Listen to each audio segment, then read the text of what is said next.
예, 극단을 피하라, 극단을 피하라라는 제목으로 하나님 말씀 증거하도록 하겠습니다. 전도서 7장 18절을 보면은 이걸 좀 쉬운 성경으로 제가 읽어드리겠습니다. 이것도 잡고 저것도 놓지 않는 것이 좋다. 그러면서 뒤에 나오기를 하나님을 경외하는 자는 이 모든 극단을 피할 것이다. 그러니까 하나님을 경외하는 자들은 극단을 피해야 된다라고 우리에게 말씀하고 있습니다.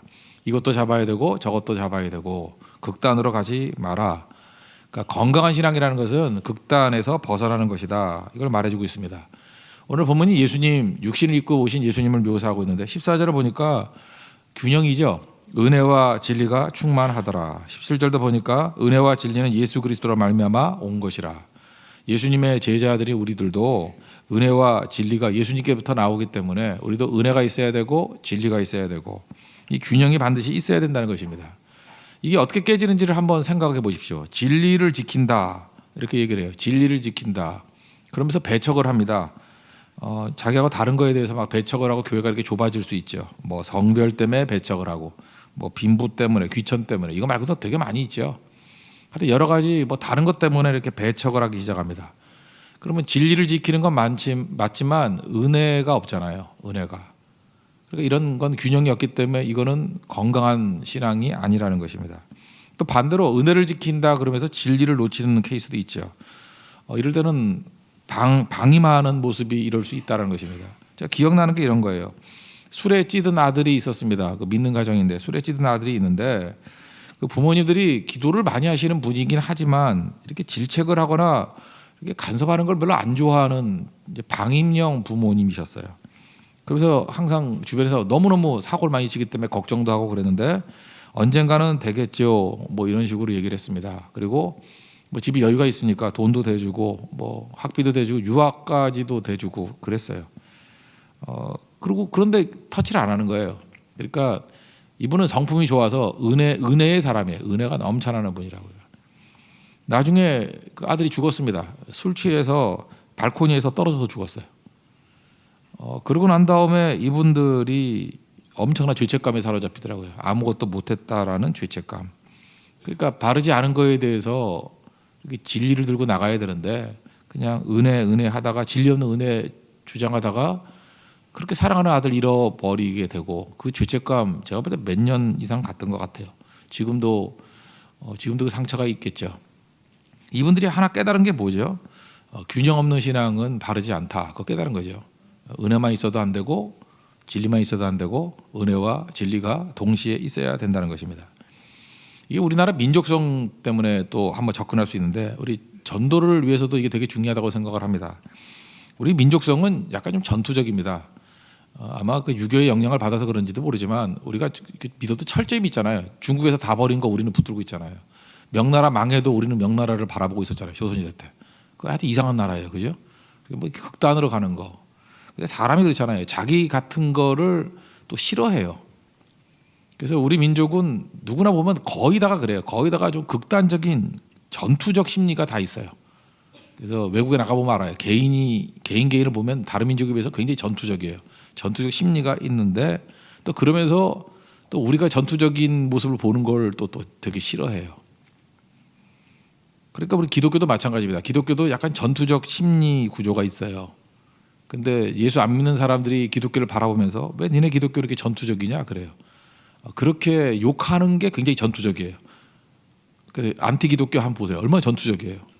그죠? 이렇게 다 전투적이라고요. 그러니까 이게 극단으로 가는 거죠. 극단으로. 근데 우리 예수 믿는 사람들, 기독교 안에도 이 전투적인 성향들 이거는 제가 볼 때 좀 문제가 있다고 생각을 해요. 뭐 이렇게 공격을 하잖아요. 기독교는 너무 전투적이다. 그리고 타 종교를 깎아내린다. 그리고 예수 안 믿는 사람들을 불쌍한 바보로 여긴다. 그러니까 진리를 강조하다 보니까 우리가 은혜를 놓친 케이스일 수도 있다고 생각을 합니다. 우리가 전도를 하려고 그러면은 필요한 게 그거잖아요. 진리를 양보하지 않으면서 불신자를 그리스도께로 인도하는 게 되게 필요합니다. 해외 선교 가면 더 필요하죠. 네팔이나 인도 우리 11월과 12월에는 힌두 문화권에 가서 이제 복음을 증거해야 되는데 거기는 힌두교 아니면 불교도들 뭐 이런 사람들 많이 있잖아요. 이거 어떻게 복음을 증거해야 되겠습니까? 첫째는 은혜의 자세가 되게 필요한 거예요. 그들을 이해하고 막 그 매도하는 게 아니라 이해하고 또 그들의 매력 있잖아요. 또 종교심 같은 거, 하나님을 찾고자 하는 마음들 대단하다 이렇게 인정해 줘야죠. 저도 생각해 보니까 불교들하고 만날 때 저는 그렇게 해야 하거든요.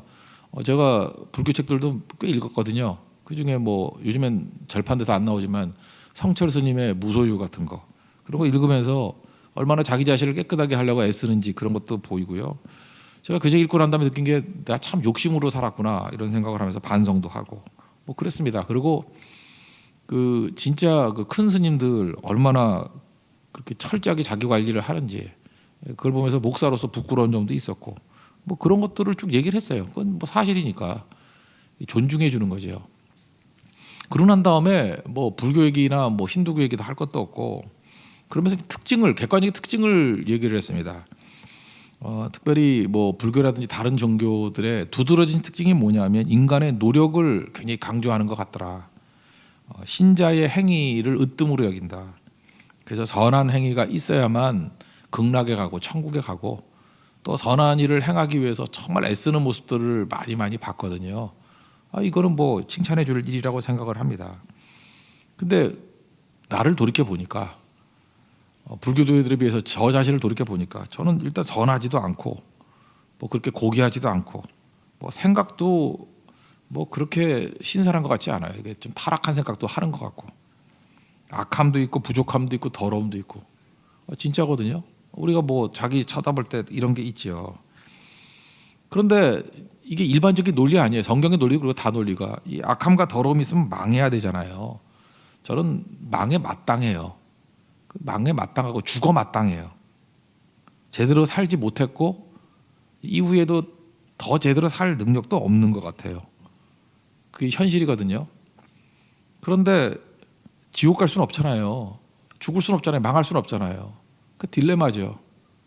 모습은 죽어 마땅한데 남 얘기 아니고 제 얘기니까 죽을 수는 없잖아요. 이게 망해서 마땅한데 내 인생이잖아요. 내 문제잖아요. 또 망할 수 없잖아요. 그래서 저는 기독교를 믿을 수밖에 없어요. 내 힘 가지고 뭘 한다 그러면은 저는 안 되겠더라고요. 큰 스님은커녕 꼬라비 스님도 안 돼요. 저는 물론 헤어스타일만 비슷할 뿐이지 절대로 안 되더라고요. 그거는 그죠? 그래서 그렇게 얘기했어요. 제가 허송세월한 모습과 내 약한 모습과 또 이런 걸 종합해 보건대 나의 살 길은 기독교밖에 없다고. 왜냐하면은 내가 내 죄를 얻지 못하겠다고. 죄를 씻기는커녕 죄를 중단도 못하겠고 나는 그렇게 큰 스님이 아니라서 그렇게 해도 안 될 것 같고 뭐 앉아서 뭐 몇 년을 잤다 그러는데 나는 누워서도 더 많이 잔다고. 그러니까 도저히 안 된다고. 뭐 아무리 흉내도 못 내겠다고. 그리고 저는 뭐 비유를 들기 이렇게 들었어요. 이렇게 양 봉우리 사이에 한 100m쯤 떨어져 있는데 옆으로 가야 되는데 낭떠러지예요. 저는 고소공포증이 있어가지고 절벽 타고 내려오지도 못하고 올라가지도 못하고 그냥 거기서 죽어야 되는 거예요. 근데 저쪽으로 건너가야 돼야 되는데 예수님이 다리가 되어 주신대잖아요. 예수님이 길이잖아요.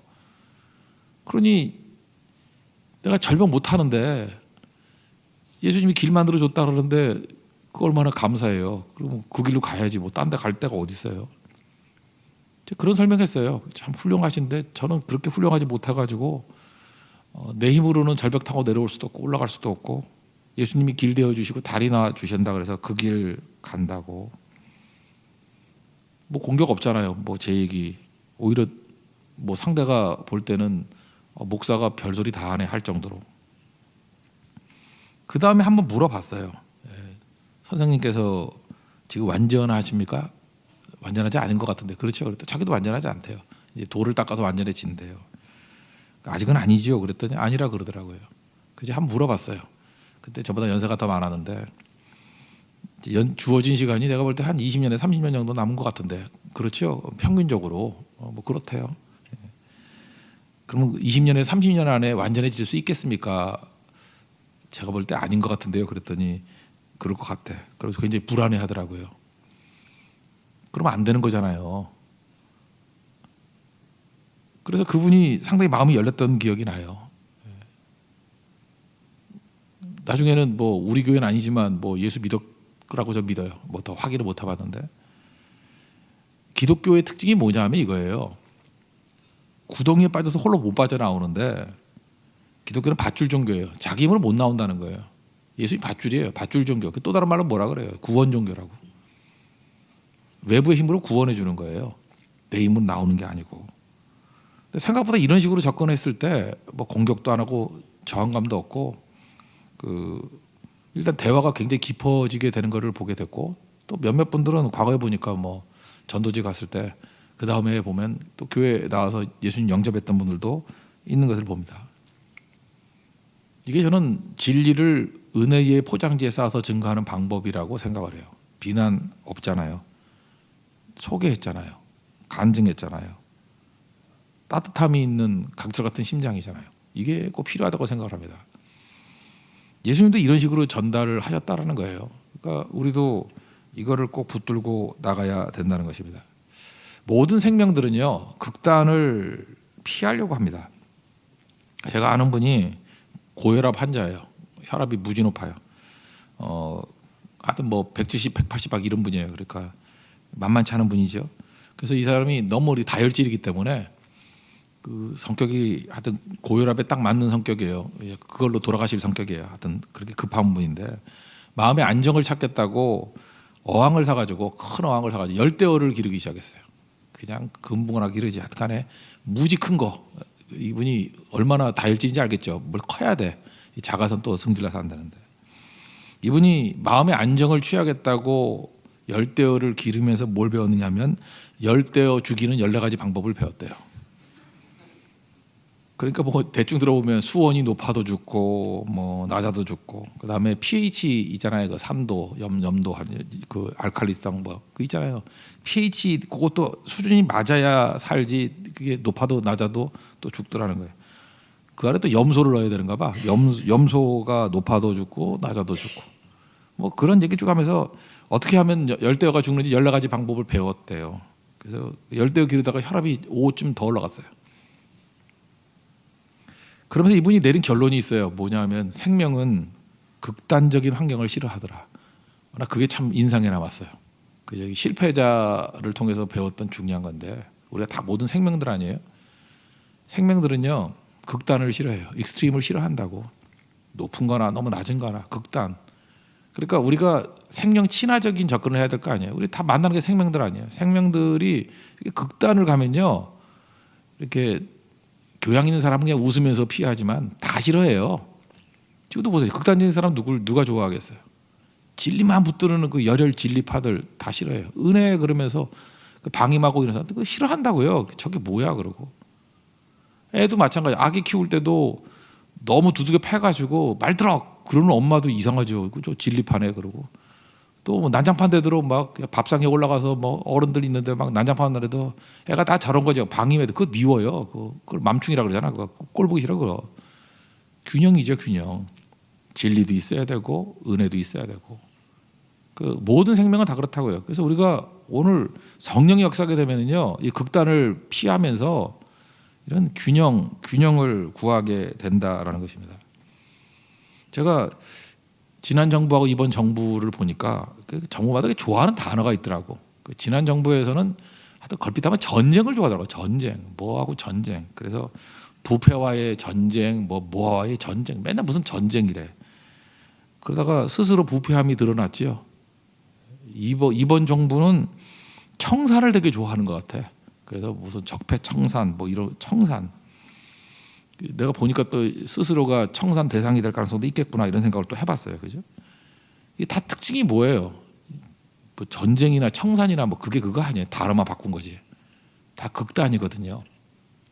우리 믿는 사람들은요 이렇게 극단으로 가는 거에 대해서 거부해야 됩니다. 뭐 일벌 100개 그러면 될 것 같죠? 안 돼요. 왜냐하면은 잘못을 시인할 수 있는 분위기가 되지 못하면 절대로 사람 변화 안 됩니다. 일벌 100개인데 누가 잘못을 시인해요? 사소한 잘못도 시인하면 죽는데 그러니까 다 부인하고 그러다가 마지막에 빵 하고 터져버리는 거죠. 전쟁 벌이고 청산하면요 아무도 시인 안 해요. 사소한 잘못도 인정 안 해요. 그래서 통째로 날아가 버리는 거예요.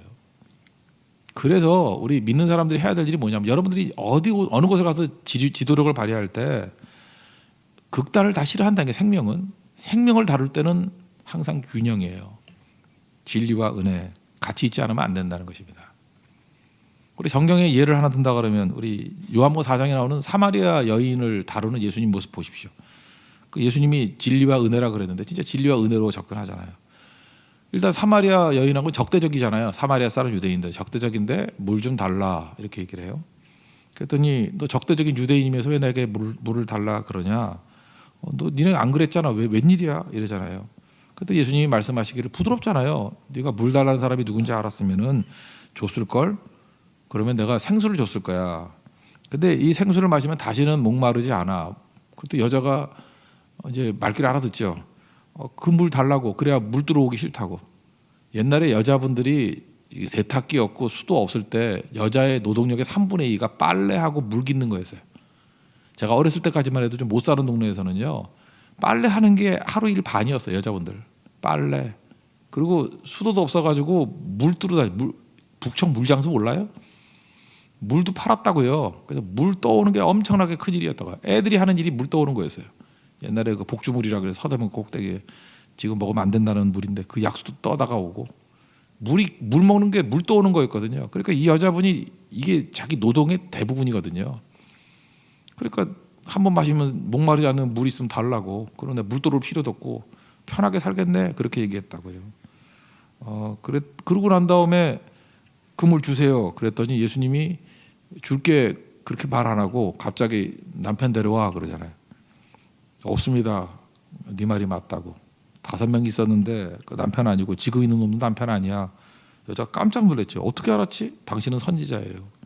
그러면서 또다시 자기의 궁금했던 거를 묻습니다. 어디서 예배드려야 돼요? 이산 저산 어디서 드려야 돼요? 예수님이 진리 얘기잖아요. 이산 저산도 아니고 영과 진리로 예배드릴 때가 있다고. 바로 지금이라고. 이게 균형이죠. 영과 진리. 이게 균형이 균형. 그래서 메시아가 오시면 그 알려줄 거라고 그랬더니 내가 그다. 내가 메시아다. 그래서 가서 복음 증거하는 내용이 나오지 않습니까?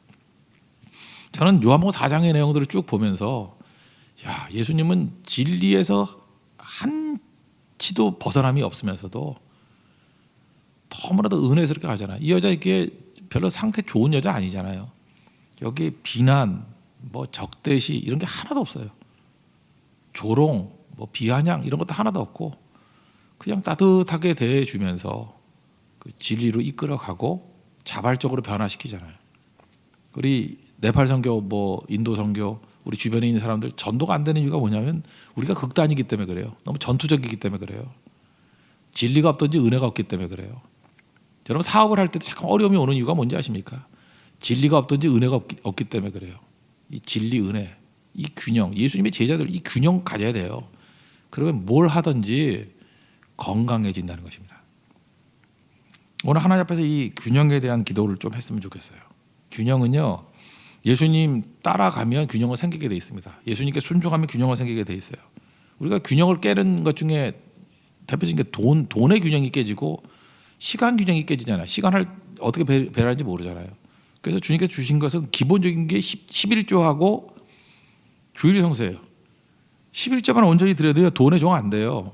돈을 다스리며 살게 돼 있어요. 11조가 그 장치예요. 말씀대로 순종하는 거예요. 그리고 주일 성수만 제대로 해도요, 여러분 시간을 낭비하거나 탕진하거나 뭐 이런 거 있잖아요. 뭐 과도하게 뭐 써가지고 이게 번아웃되거나 이런 일이 없어요. 주일만 제대로 지켜도 이게 안식일 아니에요. 쉬는 거 배우는 거거든요. 맡기는 거 배우는 거거든요. 맡김의 능력이 있다고요.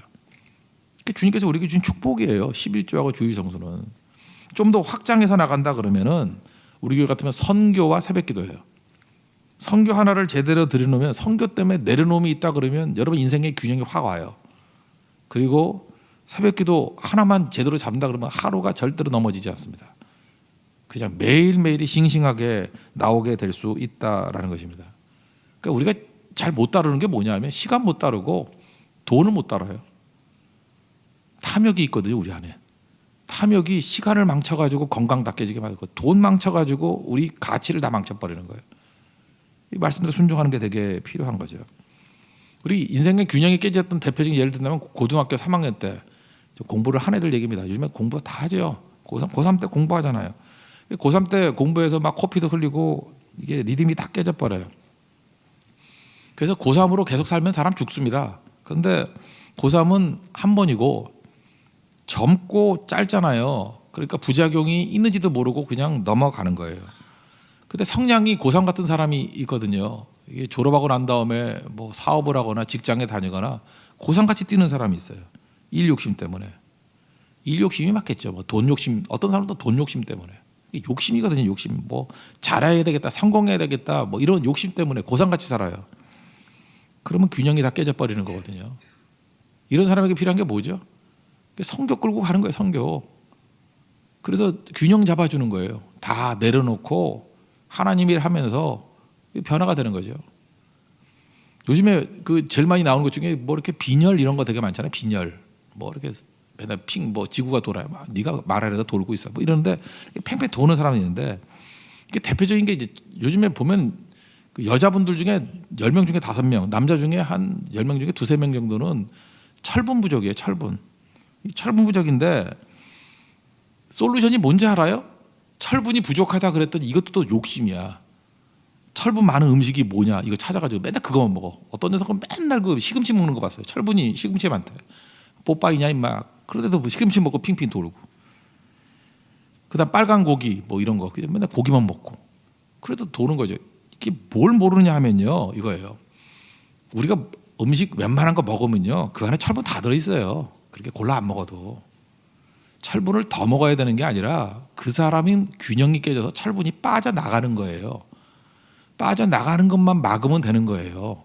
특별히 먹을 거 없고 그거 제약회사에서 약 팔아먹으려고 하는 얘기지. 더 먹어봤자 또 다 빠져나가요. 밑 빠진 독이라고.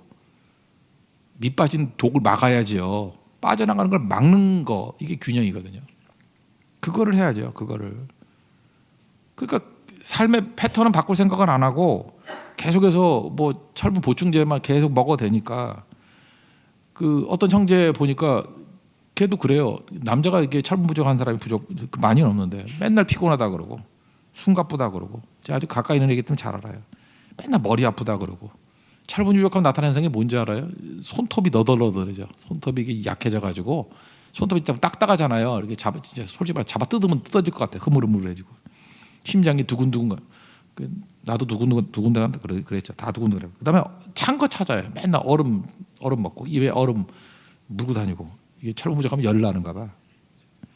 그리고 혀가 맨날 허하대. 혀가 갈라졌다는 내가 보다 갈라진 것 같지도 않은데 이게 다 이렇게 돼버린다고. 이거 왜 그런지 알아요? 그게 이제 엘리트예요. 무지 열심히 하는데 고상같이 살아요. 그러면서 책만 맨날 보고 그죠? 철분 좋은 것만 먹고 뭔가 좋은 약도 한 봉지씩 먹어요. 영양제. 근데 특징이 뭔지 알아요? 쉬어야 되거든요. 주님께서 주시는 균형을 잡아야 되거든요. 빠져나가는 걸 막으면 그냥 일상 밥 먹어도 충분한 거라고요. 근데 그걸 못 하는 거예요. 제가 그 형제를 데리고 선교를 좀 많이 다니고 그랬거든요. 그랬더니 선교 갔더니 첫째 날은 사업 생각하다가 내려놓고 그 다음에 많이 움직이니까 일단 운동하잖아요. 그러니까 정신이 건강해지고 잠은 뭐 옛날에 잠 잘 못 잤다. 너무 잘 자고 그 다음에 선교 가면 어차피 새끼는 다 먹잖아. 그냥 안 먹을 수 없잖아요. 먹으라 그러니까 잘 먹고 그래서 균형이 잡힌 거예요. 근데 이 형제는 착각을 해가지고 하나님께서 은혜를 주셔서 그래. 물론 그것도 있지. 은혜를 주셔서 이렇게 변화가 됐다. 맞아요. 영적으로 은혜 주신 것도 있지만 자기 삶의 균형이 깨진 것들이 그 선교라는 일주일을 통해서 회복이 된 거라고. 하나님께서 우리를 그렇게 인도해 주신다는 거예요. 말씀대로 순종하면요. 짧게 보면은 11조, 짧게 보면은 주일 성수. 이게 기준이에요. 이걸 통해서 웬만큼 균형이 잡혀요. 그리고 우리 같으면 선교, 그럼 확실히 잡히고요. 새벽기도, 그러면 시간과 물질 모든 거에 대해서 완벽하게 균형 잡힌 인생을 살아갈 수 있다라는 것입니다. 순종하는 인생 사십시오. 지금도 뭐 새벽기도도 안 나오고 뭐 예배도 빠지면서 다들 보면은 나가 떨어져서 대충 사는 사람도 있지만 나름 열심히 산다는 사람 가운데 그런 사람들 많아요. 나중에 균형 깨져서 온갖 부족으로 쓰러진 모습으로 나타나게 된다는 거예요. 그게 왜 그러냐? 그게 욕심 때문에 그렇다는 거예요. 우리 예수님 영이 우리 가운데 역사하지 않습니까? 우리에게 꼭 필요한 거. 하나님은 성령께서는 극단을 싫어하세요. 극단을 피하고 예수님 안에 은혜가 충만하고 진리가 충만했던 것과 마찬가지로 우리도 진리와 은혜가 균형 잡혀서 충만할 수 있는 우리 하나님의 거룩한 종 되기를 축원합니다. 예. 자리에서 일어나겠습니다. 은혜 아니면 살아갈 수가 없네 찬양하고 우리 삶에서 일주일 시작하니까 점검을 합시다. 그래서 하나님 은혜와 진리 균형이 있게 해주시고 말씀대로 순종하면서 다시금 내 삶의 질서를 잡게 해달라고 고상같이 쓰러져 가지고 되겠어요.